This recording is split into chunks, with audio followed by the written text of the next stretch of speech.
আসসালামু আলাইকুম প্রিয় দর্শক, আমরা আছি হচ্ছে বগুড়ার বাগবাড়িতে। আমরা গিয়েছিলাম জিয়াউর রহমানের বাড়িতে, পৈতৃক বাড়িতে। বাড়িটা ওই যে পাশে, এই বাড়ি থেকে আর দুই এক বাড়ি এদিকটাতে। কিন্তু এখানে নতুন দুইটা বাড়ি দেখা গেল, এবং এই বাড়ির সৌন্দর্য হচ্ছে যে বাড়ি দুইটা দেখতে খুবই সুন্দর, রুচিশীল, আধুনিক। বাড়ি দুইটি যে কারো নজর কাড়বে।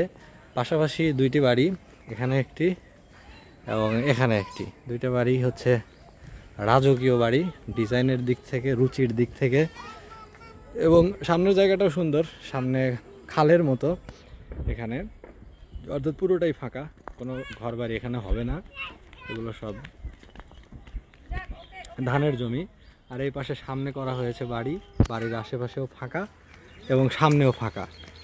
অতএব আলো বাতাসের বা সৌন্দর্যের কোনো কমতি নেই। সেখানে আমরা বেড়াতে এসেছি আমাদের পুরো পরিবার, সোহার মাম্মাম, সোহার বাবা। সোহা এখানে এসে খুব মজা পাচ্ছে, কারণ খেলার জায়গা আছে সামনে, সুন্দর জায়গা, তো ফাঁকা জায়গা। সোহার মাম্মার সাথে খেলছে। হ্যালো সোহা, কোথায় আসছো তুমি?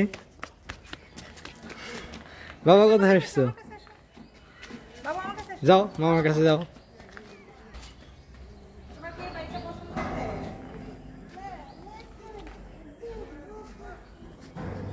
এখানে কিছু ফুলের গাছ লাগানো হয়েছে।